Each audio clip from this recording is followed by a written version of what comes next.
You wake before the sun in Tenochtitlan, with wet lake breath already in the air.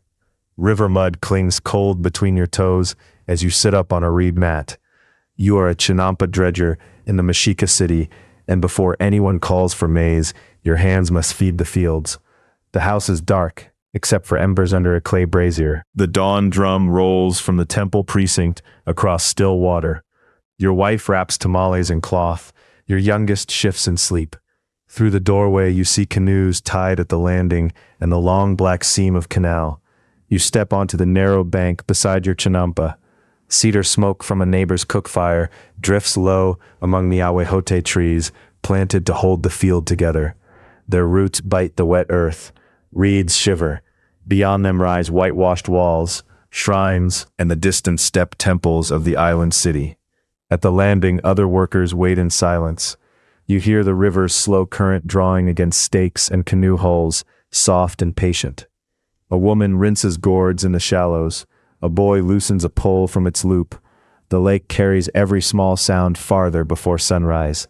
Your digging board, woven basket, and pole lie where you left them. The smoothness of a worn oar handle meets your palm as you push off. Water parts around the canoe. You kneel at the bow, feet planted wide, and guide yourself toward the narrow lane between maize and flowers. You begin where the canal is deepest. With a long wooden scoop in your hands, you drag black mud from the bottom and heap it into the basket. Fish gut rises from the stirred water. Each lift burns your shoulders. Each sloshing load goes onto the edge of the Chinampa. Soon the labor finds its measure. Pull down, brace, scoop, lift, turn, spread. The cold of pre-dawn wind dries sweat across your neck, while your calves shake in the canoe. Nearby, another dredger hums under his breath to Tlaloc, asking for rain gentle enough to feed, not drown. When the basket is full, you climb onto the field and rake the new muck flat with a wooden hoe. Maize stalks stand beside rows of chili and amaranth. A plot of marigolds waits for market and ritual. The priest's chant drifts faintly from the temples, while your fingers break clods around young roots. You work faster once the sky pales, because hunger has a face here. The empty grain jar waits in your house if these beds fail. Tribute still comes due whether a stalk yellows or not. You press fresh mud around the roots and look for the strength of each stem. A canoe glides past, carrying a steward from the Cal Poly. You feel the master's eye before he speaks. His cloak stays clean above the splash. He counts plots, asks which canals were dredged last moon, and marks your answer in memory. Mud on your arms does not soften his voice. At the edge of a neighboring field, an old woman leaves paper and flowers at a tiny shrine stake for Chalchihutlicu, she of jade skirts and moving water. You glance at the priest's silence from afar. No blessing comes to workers by name. The lake gives, then takes, without warning.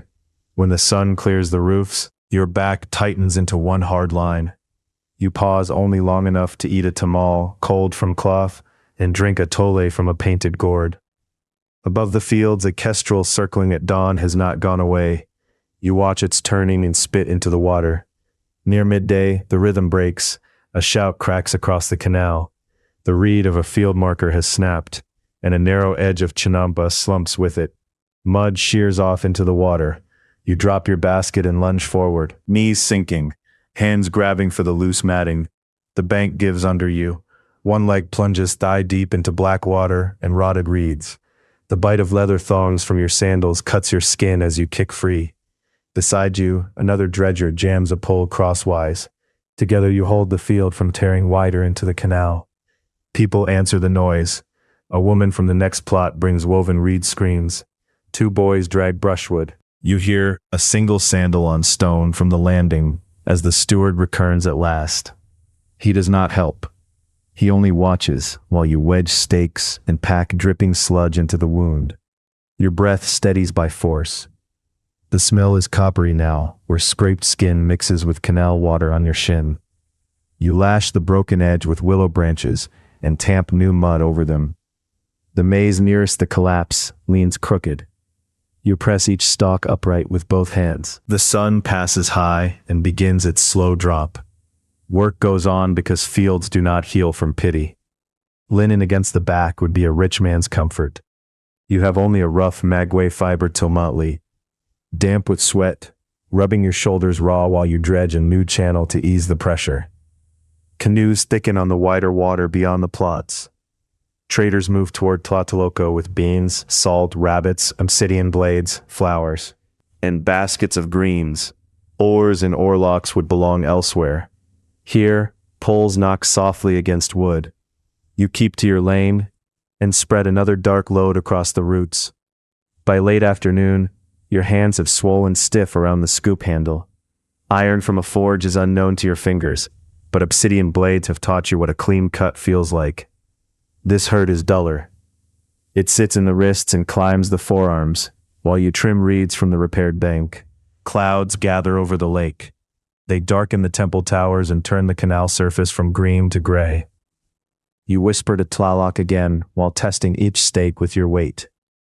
If rain comes too hard tonight, the weak edge will open. If it waits, the fresh mud may hold. You pole home through lanes glowing with evening light. From waterside hearths comes the smell of dung fires and maize cakes. Women rinse cooking pots. Children slap water with their feet from the bank. Herons step between reeds. The city's great causeways burn red in the sinking sun. You rinse in the canal, kneeling on a landing stone, while your wife pours water from a jar over your scraped leg. The scribe's reed scratches somewhere nearby in another house, counting tribute bundles for another family. You say little. Mud loosens from your skin in black ribbons. Supper is beans, a little squash, and 2 tortillas shared with green sauce. Tallow lamps are not yours. Firelight from the brazier throws moving shadows on the wall. Your eldest asks whether the bank held. You nod once and hand him the smallest marigolds you saved from the broken edge. Night settles over Tenochtitlan.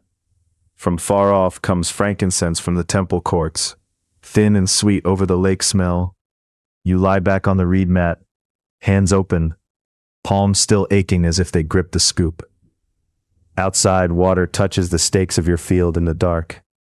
Before sleep takes you, you turn a clod of drying black mud in your fingers, already crumbly with tomorrow's promise. The city eats because hands like yours go down into the canal before dawn.